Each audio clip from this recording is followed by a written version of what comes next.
Hello, new interns. We are back with another intern interview, and today I'm going to be speaking with Momo Messerschmidt. Momo is a special type of marketing intern she'll discuss in just a moment, and she's working for a really cool agency. And well, everything else will be introduced through the course of this interview. So for now, I'd like to start by asking Momo, how are you? I'm doing pretty good. I've been looking forward to this, especially after finals wrapping up. So I'm excited to discuss everything about my position and yeah. Awesome. Well, I'm excited to hear about it. So, first things first, I'd love to kind of get to know a little bit more about you personally. And I'm wondering where are you from? What area, where'd you grow up? Yeah, so I grew up in the LA area in the South Bay. So I grew up in the Torrance, Palos Verdes area, kind of bouncing around between family. If you're familiar with Redondo Beach, Manhattan Beach, those are places I like to visit. And I went to high school in San Pedro. Awesome. Cool. And as of right now, where are you currently attending? Where have you gone to school, basically? And what are you kind of majoring in? What's your focus? And when are you expected to graduate? Yeah, so right now I'm a student at USC's Marshall School of Business. My major is business administration, and I'm doing a concentration or emphasis in marketing. We can't really do a minor in another like business profession as a business student, so it'll be my emphasis in marketing. Yeah. And then when it comes to my graduation time, I'll be graduating in 2025 in around May. I could graduate a little bit earlier, but I'd rather like take my time with school and perhaps take some extra classes in my emphasis so I can get a better feel, make the most out of the Trojan network and things like Oh, that. yeah, totally. I can't imagine going to school like USC. That must be awesome. And, so far, while you've been there, how have you liked your experience being a Trojan, being in the USC Business School? Honestly, I feel like it was a really big culture shock coming into a business school, especially at a private school, being a first gen student. Mhm. I'm the first person in my family to go to college, especially like full time. That's So awesome. that was pretty shocking. And I feel like a lot of students or my peers, I felt like there was a bit of competition. It is a very competitive school, but a lot of my peers, they have family that are in business, they own their own business or work at a really big company. And so they kind of have a foot in the door when it came to internships. And Uh-huh. so on one, I felt kind of, I guess you would say like anxious or nervous Uh-huh. when it came to like my future career because I didn't really want to know what I wanted to do coming into business school. I just knew I'm really passionate about business and I want to explore all my options, which is great. Being Mhm. that our business administration program is sort of STEM based, it's a bachelor's of science degree. So we do Sure. a little bit of everything. And then, even though I don't really have a background in business myself coming into college, a couple years ago, I was like, you know what? I have a clear slate coming in. I don't have to relearn anything. This is a great networking opportunity, and I'm here for 4 years. Why not make the most of it? So I Yeah. kind of had to have that growth mindset coming in and maintain that. Oh, totally. I mean, I can only imagine if, especially coming in, as you say, with like a blank slate mindset, sort of, and just trying to see, how to expand your interest and stuff. It would be nerve-wracking because, like you mentioned, the student population there is super competitive, and there are a Yeah, ton of wealthy families that back these students, and they've just got opportunities handed to them. But yeah. thank you for sharing your experience over at USC. Now, when you're not grinding on academics and papers and whatever, what do you enjoy doing in your free time? How do you like to spend your time in terms of, do you have any hobbies or even time wasters? What do you like to do? So coming from like the LA area, I love going to the beach. That's like my safe place. So I love going there, like journaling, going with friends, things like that. Now that it's the summertime, I'm literally like a 10-minute drive from the beach, so I can go basically Dang. every day if I really wanted to.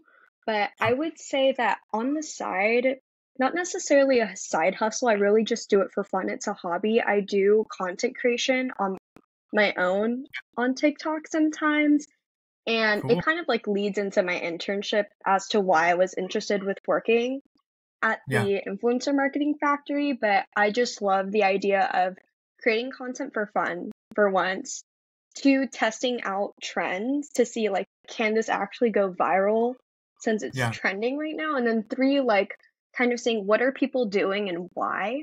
So that's what I do with my content creation. I'm really experimenting and also kind of just like goofing around and posting whatever I want.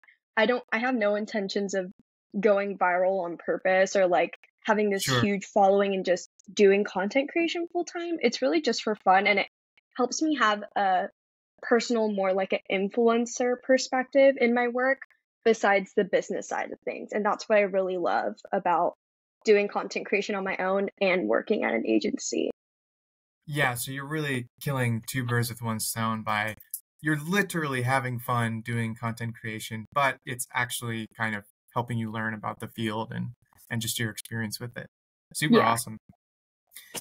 Now, you did briefly mention where you work, but for people who are watching, maybe didn't catch that. I'm hoping you can kind of tell us again, what is your current internship title? What do you do? What do they call you, and who are you working for, and what kind of a company are they? Okay. So, for one, my specific title officially is a marketing and trend hunter intern, quote unquote, at the influencer marketing factory. I kind of bounce around. I mainly work in the marketing department, but my main focus is studying trends online. If there are any new apps coming out on social, new updates, anything getting new funding and things like that, I'm keeping track of it. Mm. Um, in regards to like the influencer marketing factory, it was one of the first agencies to specialize in influencer marketing on TikTok. So I was like, okay, this is a great opportunity to work with one of the OGs in the industry, which is really exciting for me personally. And they specialize in both brand campaigns for like big brands. You can like read more about it, all of the brands that they've worked with so far. And then they Sure. also do talent management, which is something I was initially interested in because coming as like a content creator on my own, I was interested in, what would it be like to have management managing campaigns. That was something I was passionate about at first, but then I started to realize, what, I'm actually more interested in the trends going on. So I kind of like bounce in between both of those things, mostly trends and like data Uh, and things like that. wow, that's really cool. And just to kind of clarify, Hmm. talent management for those who aren't familiar, I'm probably not familiar too much myself. Could you generally explain? I'm sure it's really broad, but kind of what is that? Yeah, so for talent management, specifically at our agency, we manage TikTokers, Instagrammers, and YouTubers, mostly TikTok, but I feel like a majority of our influencers do a little bit of everything, which is really helpful. And so basically, I'm not like too far into it, but just Sure. like a general scope of things, I would say we try to onboard as much influencers as possible so that we can manage them, get them brand deals, maybe hook them up with our current clients that are doing campaigns, and Yeah. perhaps try to connect them with new brands and things like that. So Sweet. there's that, which is really cool. We're trying to onboard, we're going to be going to VidCon this summer, Cool. which is really exciting. It's gonna be my first time at VidCon, and this is something like I've been like dreaming of since I was little. Right. But what's it called? The main purpose would be looking for more talent to join our Uh, agency. One of our most recent talent that we onboarded was Dr. Miami, which is really I'm cool.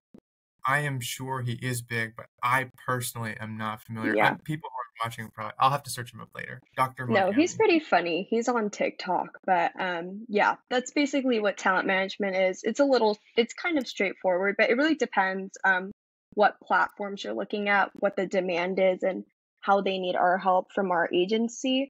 But we have like years worth of experience in the industry, so we're there to like support and uplift our creators and help them get that get like a bigger following, get more brand deals, really uplift them in that way. Sure. Yeah. And, you know, the fact that you mentioned they're like an OG kind of a company, I mean, I'm sure they're super credible. I'm sure the name working there is going to do a lot for anybody's resume, but obviously yours. So very, very cool. Now, as far as how you were able to get this internship, Hmm. I'm really curious. I'm sure others are as well. If you can kind of share your story, no matter how short or how long it is, but basically how you were able to get into this position. You know, did it require, did you apply a billion times, or did you happen to know someone? And what was kind of the process that you had to go through to get this position? All right, so there are a lot of moving pieces to this story. It's definitely untraditional. It's not like I applied, interviewed, and then got in. There are a lot of different things that played into this, and one of the biggest things was the Trojan Network. So I'm very grateful to be a student at USC for this opportunity. I feel like it was this big domino effect that happened. So I'm currently a member of USC Reach, which is sort of like a social media entertainment club at USC, and it's one of the first of its kind, really. There are a lot of influencers in the club. There are people that do film, music, all those sorts of things. And so every week we meet on Wednesdays and we have guest speakers come in. Our president, Dylan, he's great at what he does and he helps bring all these people in. And we have a bunch of industry specialists come in. And so the CEO, Alessandro, he came in towards the end of my first semester in the club. And so he was doing a presentation, right, about the marketing factory Uh-huh. and what's it called, reaching out to us influencers. And some of us have like millions of followers. I'm not one of those people, but No way. if they were interested in joining the talent agency, they could connect with him. And so a lot of people, I feel like when guest speakers come in, they get really excited. They want to ask a bunch of questions. And Uh-huh. luckily, like, I don't know how, I was one of the first people to ask a question with him following our meeting. I kind of like ran up to the front because I kind of had this burning question, which goes back into my class at USC. At the same time I like first kicked off in that club, I was taking a social media strategy class under like the marketing kind of bucket at USC in our business school. And it's by far one of my favorite classes I've ever taken with Dr. Sheely. I'm actually taking a digital marketing fundamentals class with her this fall. But So, anyways, in that social media marketing class, we were uh-huh. doing a project for Seagram's vodka. So we had to do like a whole marketing pitch for them, rebranding, like creating brand kits, influencer marketing strategies and things like that. And so with a vodka brand and marketing on social media, I think you could see that would be pretty difficult, especially considering community guidelines and things like that. And so throughout all these presentations at USC Reach, when Alessandro was presenting, I was taking notes on like the things he was recommending for influencer marketing campaigns because I was like, this would be perfect to include in my final project because I really want to do well in this class and it's something I want to do as a job. I up to that point before I even took that class, I didn't know that I wanted to do influencer marketing as a career. I Uh, was just sure that I wanted to help brands like strengthen their identity, and influencer right. marketing is great to do that. So, let's see. So basically, I was working on that project for Seagram's vodka and like Mhm. waiting to pitch it to them. And so I was like, okay, how are we going to do influencer marketing for an alcohol brand? Like, that sounds very complicated. Right. So I know I was just like, I don't want our brand to get banned on every single platform there is, and then social media is just completely out the window. So I was like, Sure. okay, what can we do? And Alessandro, at the beginning of his presentation, he had like this big screen and it had all of the brands that they worked with or like the top like most well-known brands, and one of them was Bud Light, and I wrote down Bud Light because I was like, Oh, okay, he's worked with alcohol before. So yeah. that's what I asked him about at the end of the meeting. I like ran up to him, shook his hand, and then I was like, So I'm working on this project with Seagram's Vodka. How did you use influencer marketing with alcohol brands? Like, what Good influencers question. did you reach out to? Just mixologists? How did you diversify that? Like, did you find a gap with a certain content creator that does lifestyle and then all of a sudden, incorporating alcohol into it, like on a day out, things like that. And I feel like Right. that kind of like did a light bulb in his head, like, okay, this is like a deeper question than, so how do I go viral on TikTok? Like, how can you Right. do something for me? It was kind of like a deeper question. And not only that, I like took something very, very minute that he literally swiped through the screen so fast. Like he was He, maybe on that slide for like 10 seconds and I saw the Bud Light oh, and I wrote it down so I wouldn't forget. right. So, I didn't think that he would like react as positively like to that specifically. I was just really like hoping for some good advice. But he was like, "Wow, I Yeah. didn't realize anyone would catch that." So we had like this really good conversation and he was like, what's your LinkedIn? Like here's like we can exchange information. You can send over your resume. We're actually looking for interns Uh-huh. for like campaign management because the Seagram's vodka thing, that was like a campaign sort of Uh-huh. project, something we were working on. So I was like, whoa. First Yeah. of all, I don't have a LinkedIn. So I had to make a LinkedIn, like, no, at that point, no, which is crazy for a Marshall student to say that they didn't have a LinkedIn. Since then, I've like grown my platform a lot in Right. the last like 6 months or so. But at that time, I was like, darn, like I have to make a LinkedIn like now Yeah. because he's Yeah. waiting for me to connect with him. So I ended up making one over like the weekend and I reached out to him. I gave him Uh-huh. my resume. I did a couple cycles of like interviews or whatever. The first one was kind of, how would I describe this? It was kind of like they gave me different scenarios I would have to deal with as Mhm. a campaign manager, and then It I sounds, like shared my response. Yeah, like, yeah. and at that time I had no experience. It was just literally like a school project that I was doing. Of course, it was like with a brand, but still, I was like, I don't have any official experience. And I kind of asked my friends in the class because some of them worked at influencer agencies, so they could help me with questions.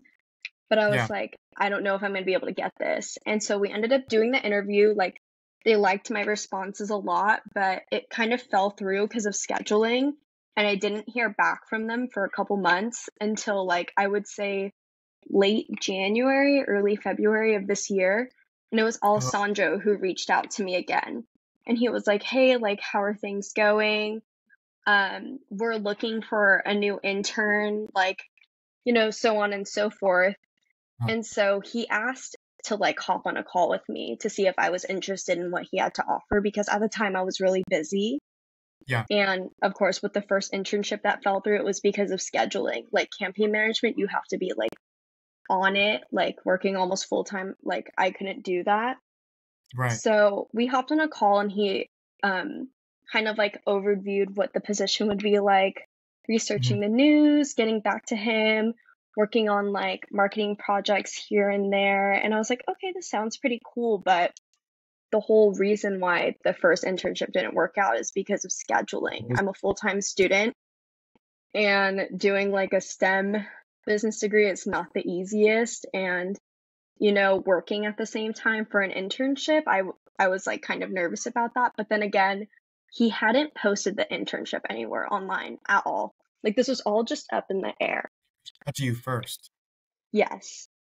So I Wow. was like, I didn't even think he would remember me. So the fact that Uh, he had reached out, I was like, I don't want to blow this, but also I want to be like, this is what I'm capable of, just so yeah. that everyone was on the same page.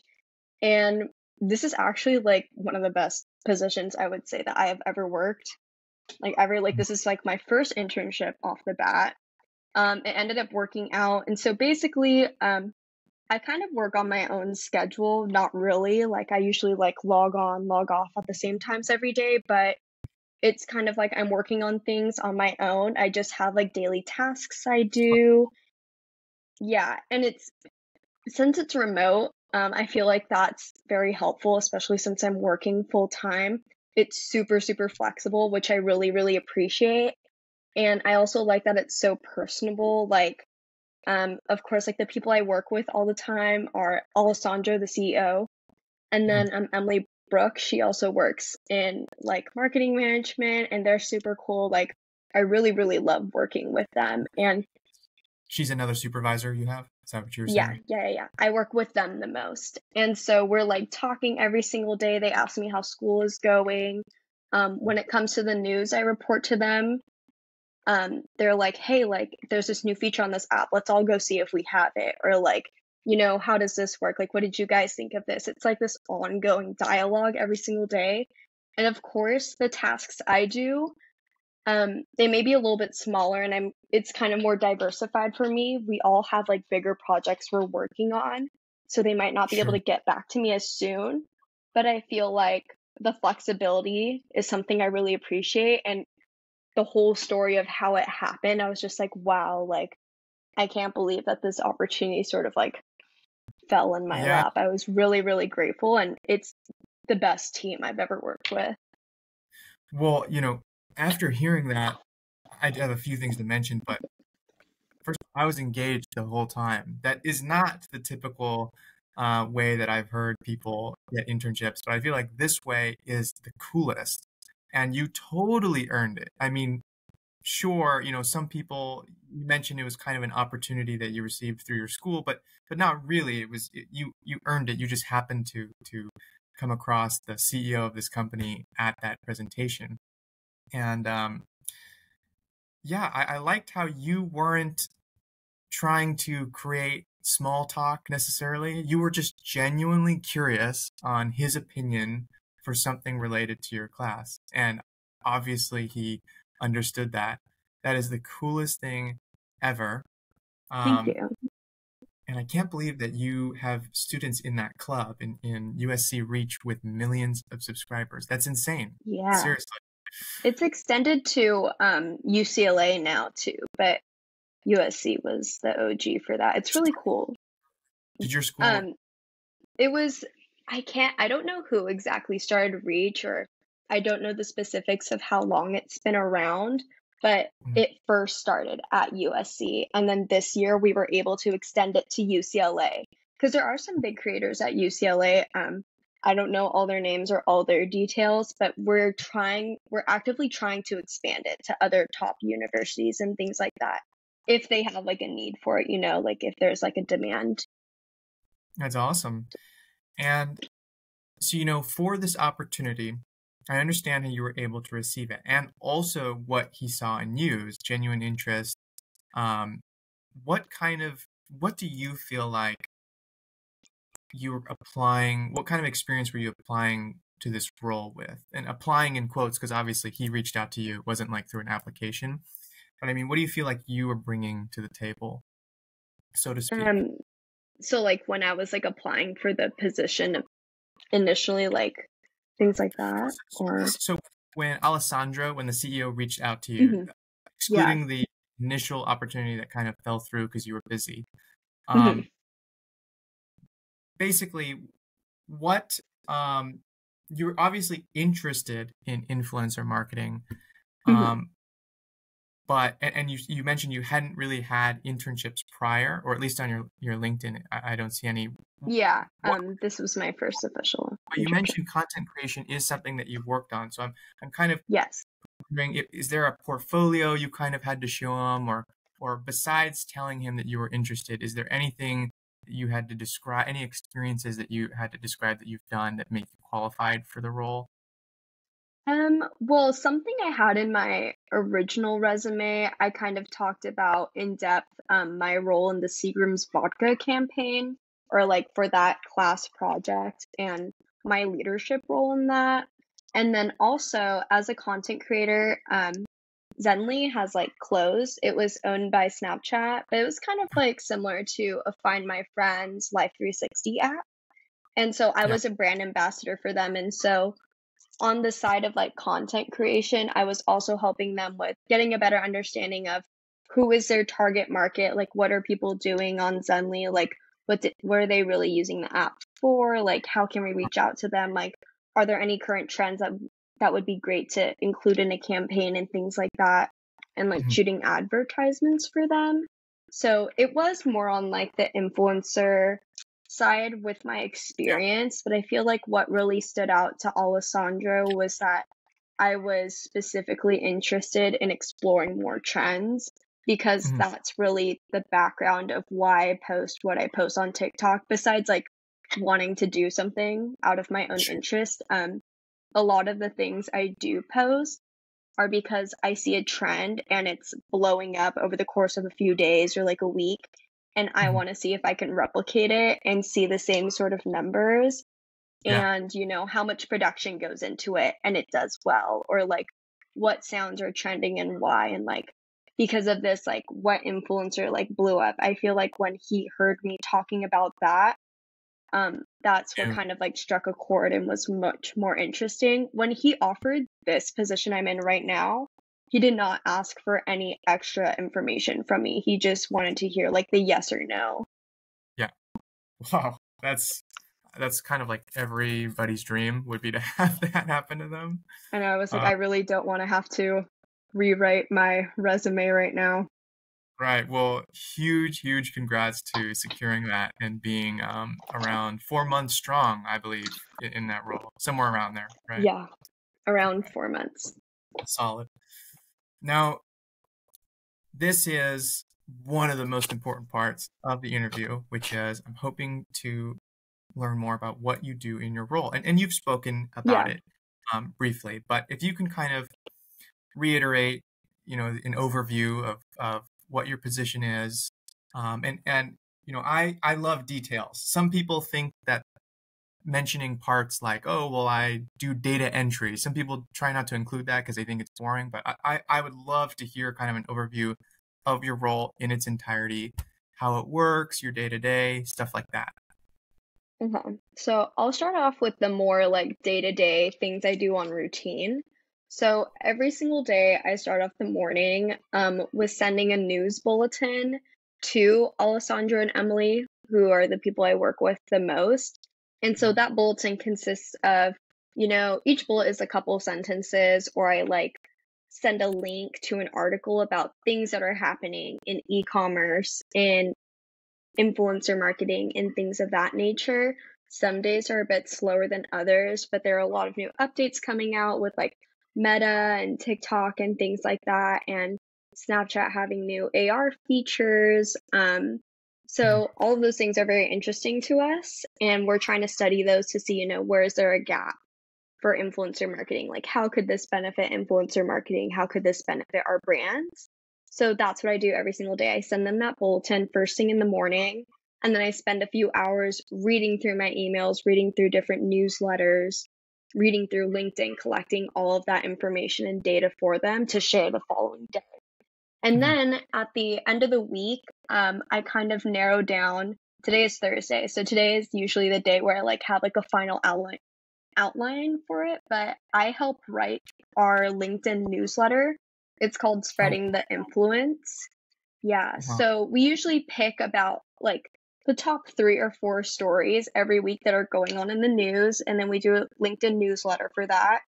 And so we pick those points from the bulletin. And as I'm sending them the bulletin, I usually add like little notes in bold, like this would be great for our client newsletter, which is a separate newsletter. It's not on LinkedIn. We send it to our clients. Mhm. Or this is really interesting, or I resonate with this, or I don't understand why they would update this, and that. So kind of Sure. adding like my personal commentary on it as both like someone who's looking at trends constantly and someone who does content creation. Like I could see this being useful or not. And some of Yeah. the biggest things we're looking at right now are like the uses of AI. I know everyone's talking about AI, but there is a space for it with influencer marketing. It can be useful. Things like that, like Lemonade, that being a new platform. I remember when things were going on with like TikTok and like Congress and things like that, we were watching it very closely to see the implications and how that influenced their community guidelines and like Uh-huh. new like restrictions and things like that. So it's something I'm very interested in and passionate about. Other than the daily like news and writing the newsletter, those are like my top Right. tasks. Let me think. We recently released our creator economy report for 2023, and we've been working on that for a good few months. There was a lot of work put into that, and I did all of the research using kind of the stuff from my news bulletins every day, but kind of looking at all of the top apps, all the top trends, and like Mhm. what updates were there. And the thing is, the last creator economy report they released was back in 2021. So there's a Oh, 2 year gap of information. But the thing is, we didn't include everything in the last 2 years. We picked the yeah. most relevant information. And in regards to the updates, it was mostly updates for creators and how it could help them monetize their content and things like that, or like restrictions and things of that nature. And I love doing case studies on current influencers. That's like my favorite thing to do. That's how I like pick what content I want to create. And one Uh, of the biggest trends we saw was that content creators, using Emma Chamberlain as an example, they blow up on YouTube, they blow up on one of these really big platforms. They have this audience for several years, and there's this huge parasocial relationship going on. Like the audience really sees them as someone they can look up to. And then at a certain point, the influencer, like Emma Chamberlain, is like, you know what, like YouTube isn't serving me anymore. Like it's a great platform. Like I love creating on it, but it's not something I want to do forever. I have I have an identity for myself. Like I am my own brand, and I'm ready to branch out and do something bigger and extend that and bring my audience with me. I'm not leaving them behind. I'm bringing them to a new experience. mm. So, in Emma Chamberlain's kind of example, she does do podcasting. I love her podcast. One of my favorite influencer podcasts, but she has like Chamberlain Coffee. And it makes Yeah, sense for her to have a coffee company. Like in all of her old vlogs, she was constantly making iced coffee or like doing matcha and things like that. It makes sense for her and her brand, and mhm. people can enjoy it. They can still enjoy her old content, but that's like the biggest trend I see right now. Big influencers aren't sticking to content creation, they're trying to expand upon that because they're trying to show like I'm more than just a video. Like there are things I'm passionate about. I am a business person. There's so much business involved in being an influencer, and people think that it's just like setting up a tripod, like taking a video or photo of yourself and then posting it. Like no, Yeah, there's like law involved, taxes, like financial stuff, making sure that you're adhering to like guidelines for content. Like are you posting on time, scheduling, networking with other creators and brands, like making sure that you have a good reputation for yourself. The yeah, viewer totally slips their mind. They're not thinking about that. right. So with our creator economy report, we're really trying to like give a good idea of, what are users doing and what are Mhm. content creators doing and how does influencer marketing play into that. So that was like really, really cool to work on. It was a great project. Yeah. And now, since we're moving past that, we're looking more into, being more active on LinkedIn and on our socials, preparing for VidCon. And Mhm. these last couple of weeks, since we posted the report officially and that's complete, I've been helping around with a couple campaigns. So, doing influencer research, what would be a good idea for this campaign? Like, which YouTuber, TikToker, Instagrammer would be a good idea or a good fit for this campaign that we're trying to pitch, and Mhm. doing research on that. So looking at a lot of different influencers and trends every single day. Man, that is, Yeah. you are doing quite a bit.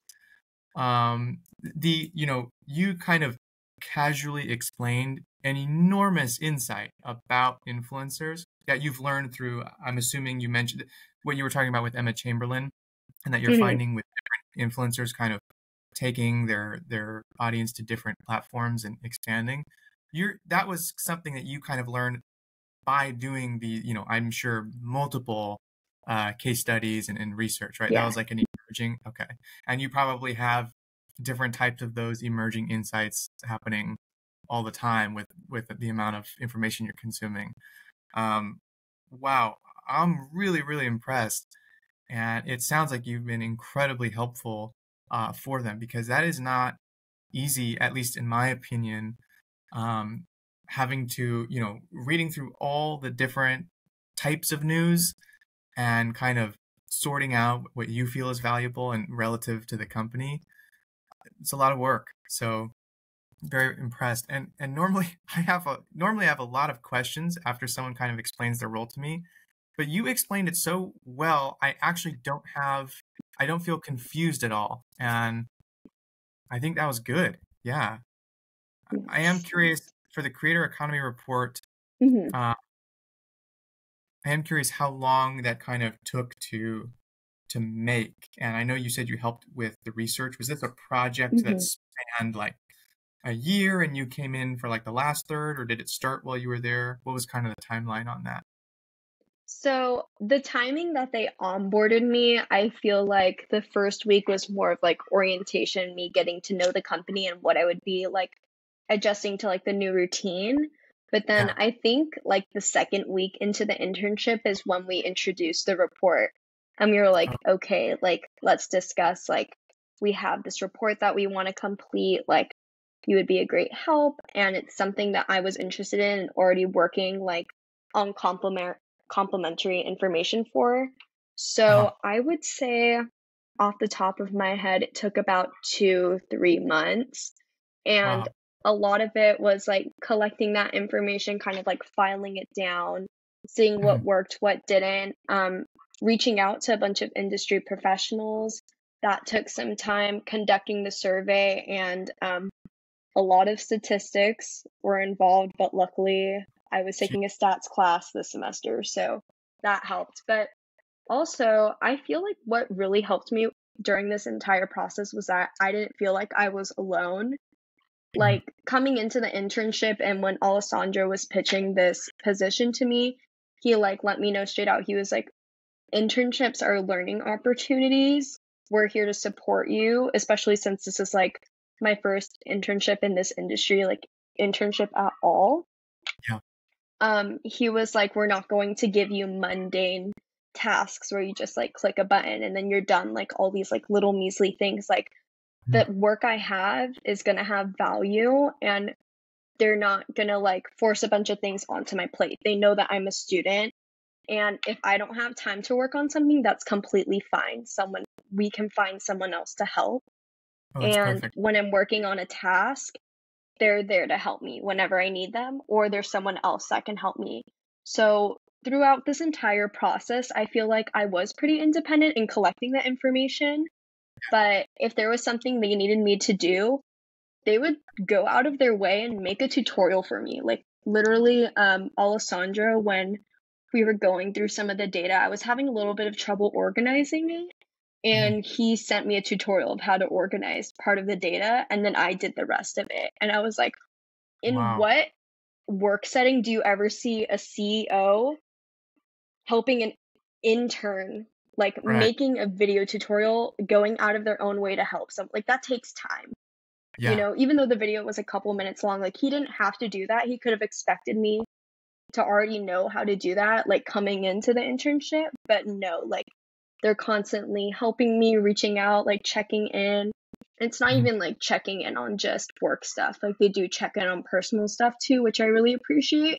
And so the project itself took like 2, 3 months, but I feel like the fact that we were constantly working on it together as a team, it Mhm.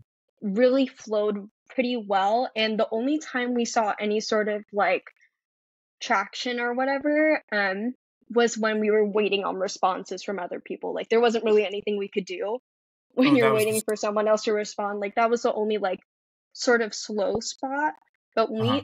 when we had the information we needed, we were getting it done. And so I felt like everyone was putting in like their chunk of the effort, like everyone was being super supportive, and it was a small team of us working on the report, but it turned out really well and I'm super super proud of it. Like I can't Yeah. believe that I got a chance to work on something like that for such like a well-known company. I would love to see if it's public, of course. I would love to see. Yeah. It is public. It's available on the website, but I know that we posted it on LinkedIn if Uh-huh. anyone is interested in looking at it. It is a pretty long report. I think it was about it's like a slide deck, I think, and it was around like 60, 70 slides, but there's a lot of good information in there and a lot of good data points if you're trying, like to write articles on influencer marketing. We've been trying to like sprinkle it into everything we're doing currently. Well, yeah, I'll probably check it out just to see kind of how your data actually got used in the report. And it sounds like you have a great work environment and your supervisors are awesome. One happens to be the literal CEO.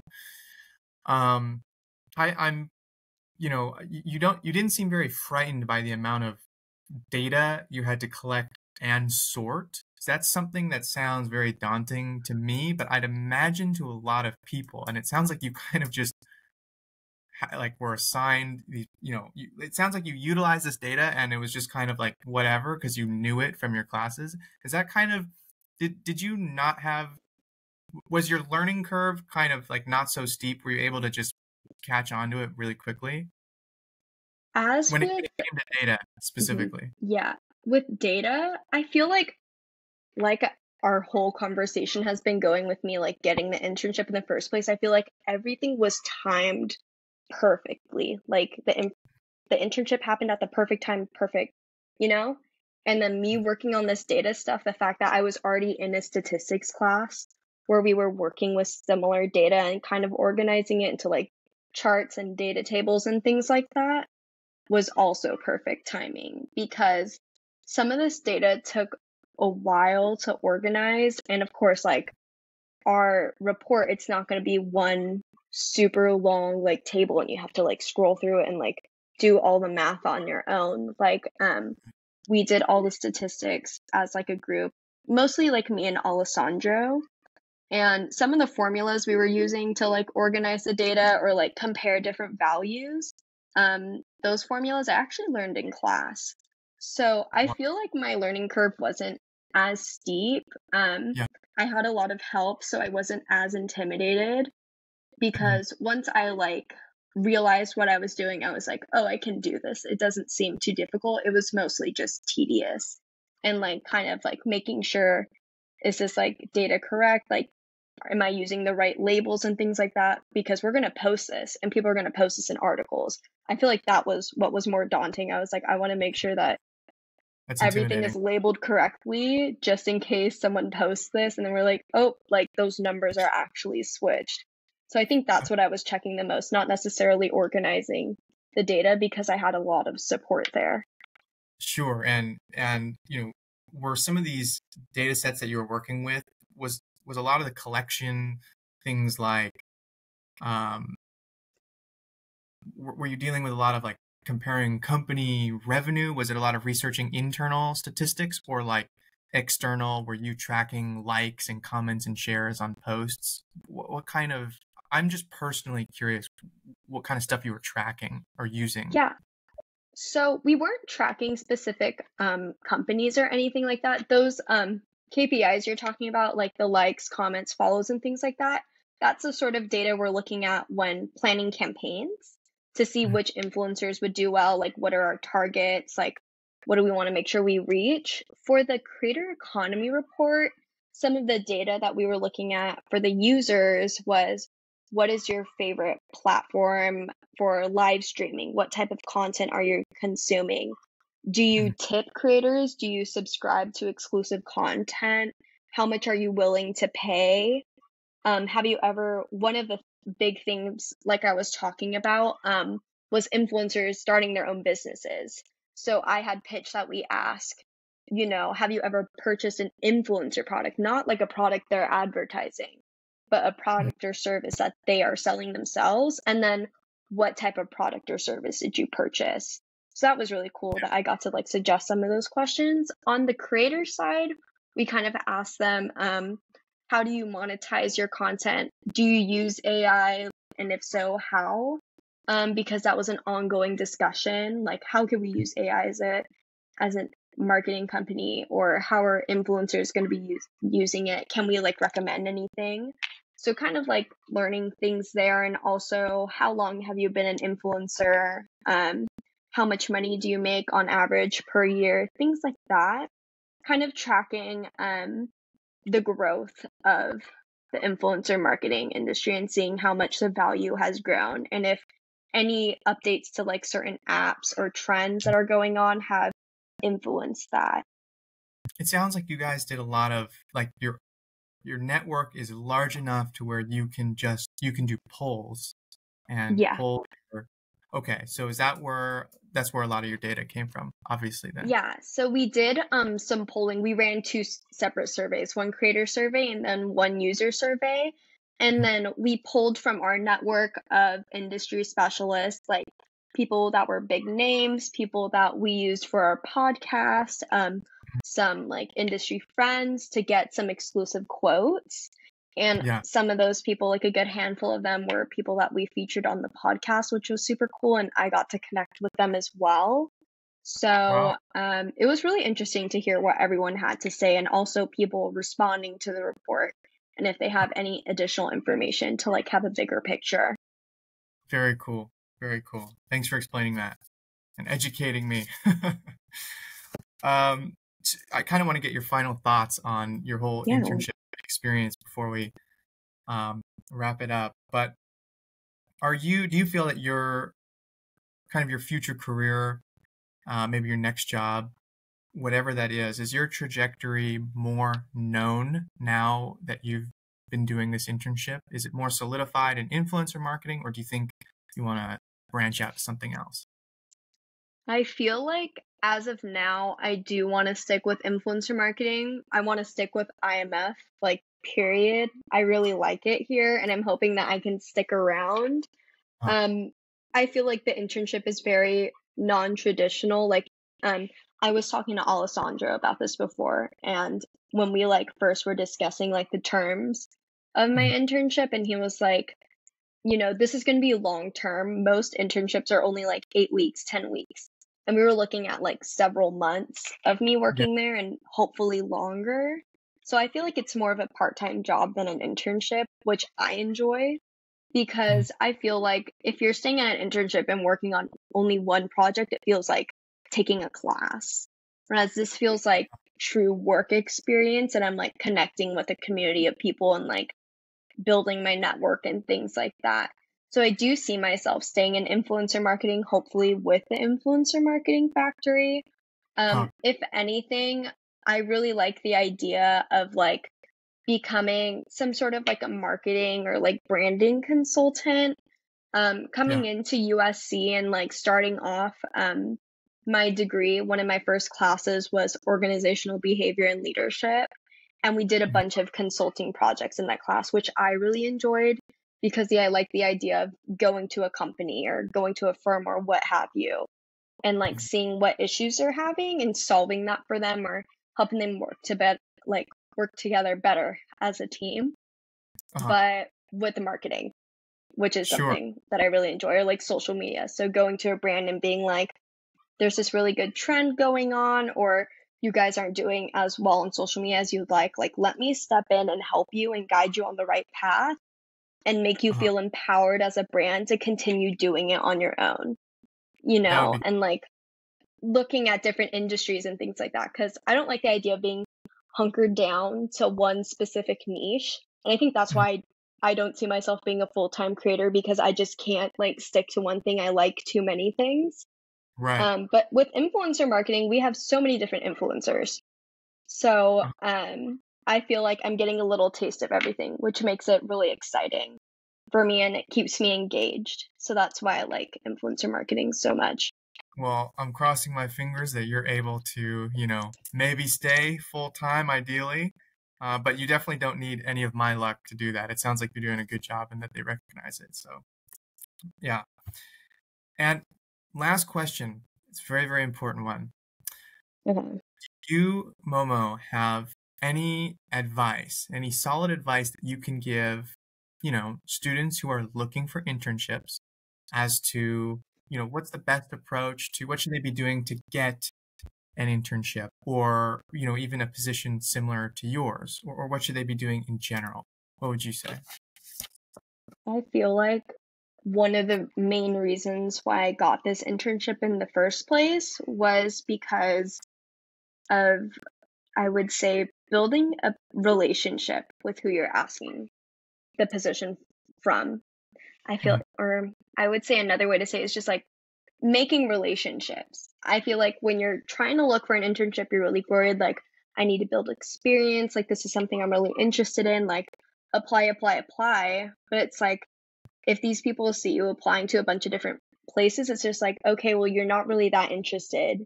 Because if you were interested, you wouldn't apply to as many places, you would do a lot more research, you would ask questions and things like that. I feel like Mhm. relationships are really big. Networking is really big. And once you start working somewhere, keep on building those relationships and strengthening them. Because at the end of the day, we're people. Everyone behind these companies are people. And it's Mhm. like friendship is really important, respect is really important.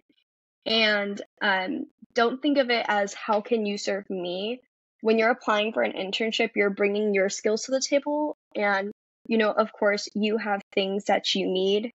Applying Mhm. for an internship, maybe you want a paid internship or like there's a specific amount of time you want to work. Regardless of that, you also have to think, how can I help you? It shouldn't have to be a one-way street, and really just making sure that there's like this level of respect and value being exchanged between the two parties.